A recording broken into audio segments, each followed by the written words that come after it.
and I was deputed to Japan for 1 year. There I had worked on 2 international projects at feed and pre-feed level. The most important aspect is the use of emotional intelligence. We have to keep the energy transition in mind, use of digital technology and the AI tools. I am prepared to contribute positively in the corporate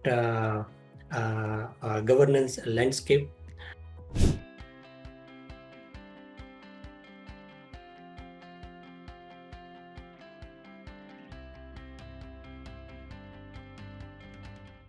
Hello, everyone, and welcome to FaceTime with Leaders, a podcast series by Directors Institute, World Council of Directors.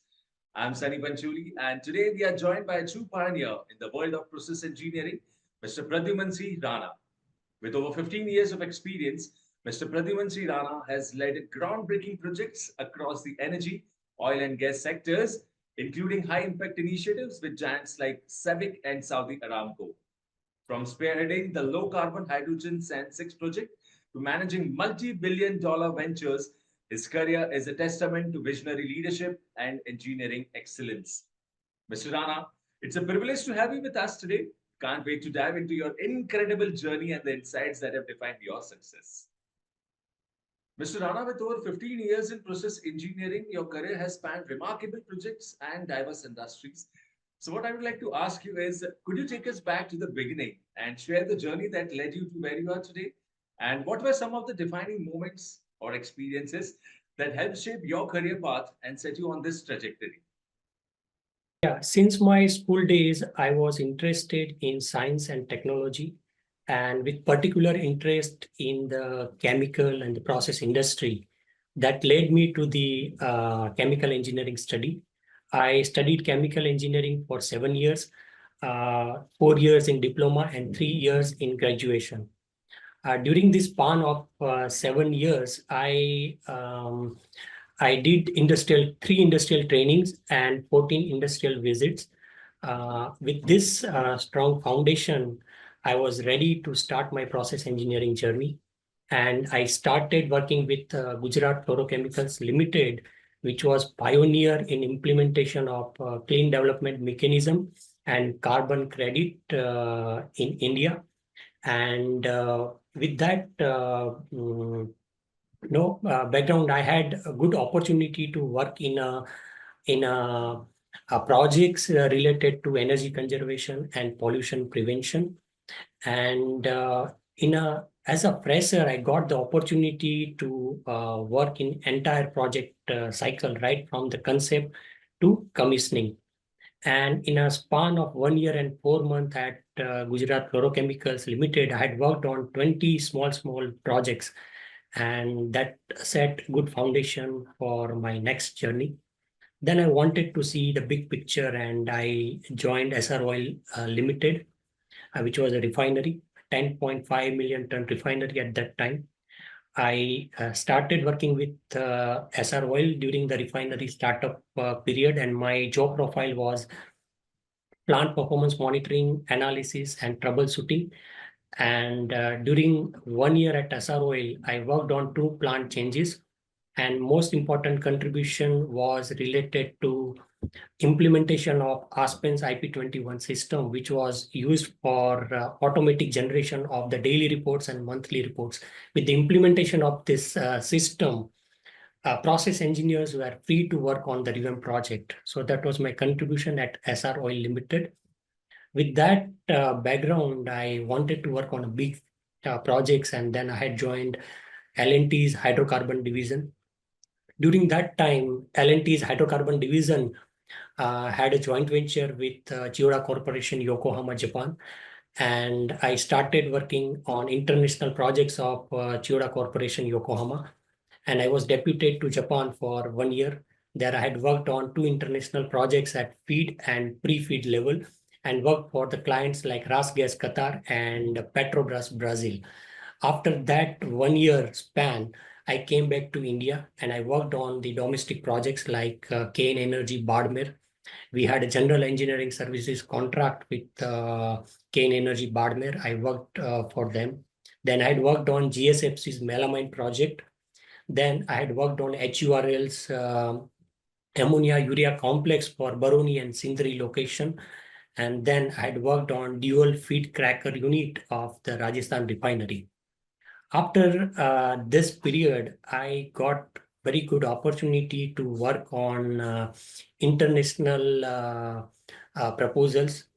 These proposals were related to Japura gas processing plant, and I worked on pre-bid engineering activities for Japura programs. And then I worked on a low carbon SAN 6 proposal and accelerated carbon capture proposal. All right. So you have led some truly transformative projects, Mr. Rana, such as the low carbon hydrogen Sen6 and the accelerated carbon capture and sequestration project, both of which are pivotal in the energy sector.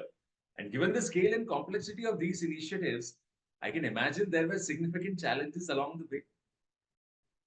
So could you share some of the most difficult obstacles you faced during these high profile projects and how you managed to overcome them? Also, your insights would be invaluable to our audiences as they navigate similar. Yeah, low carbon hydrogen SAN 6 proposal was very challenging given the complexity of the project. In a normal EPC bidding phase, contractor is provided with the feed packages. So contractor gets the feed package. They do the necessary engineering required for the estimate, and then they submit the technical and commercial proposal. This is the normal process. In this particular proposal, we were not provided with the feed package.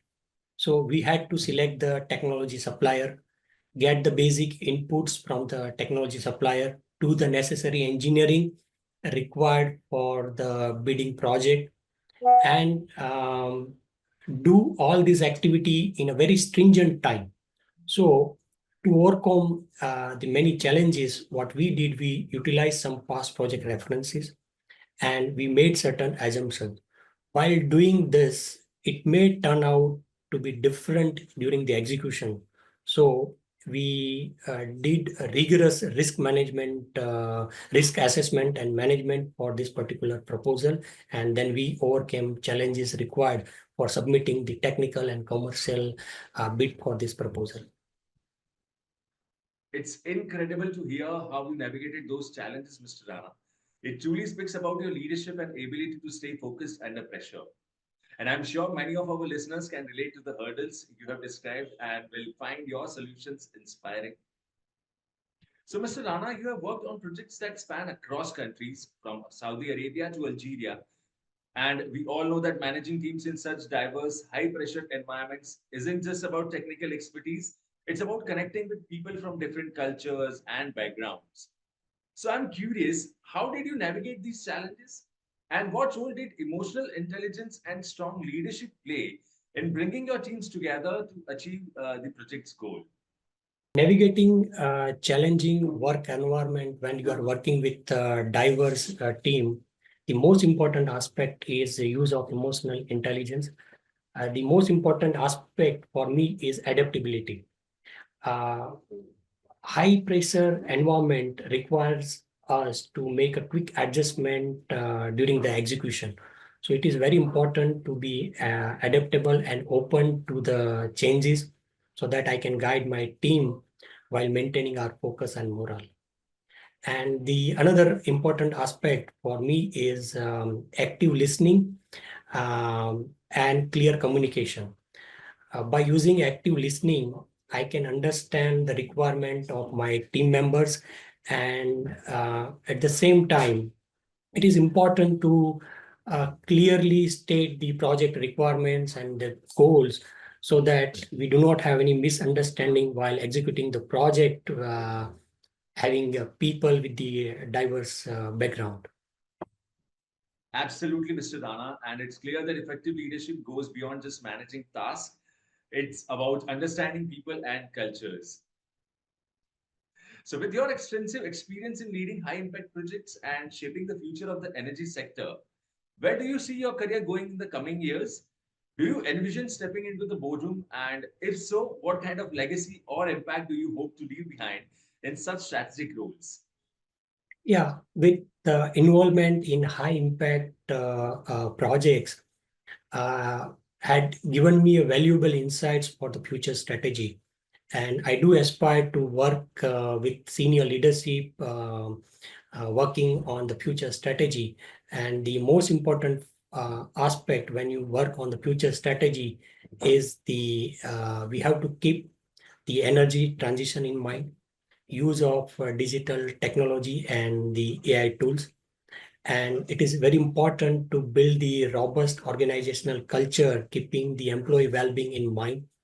The another important aspect is to build a agile and innovative team which can face the future challenges.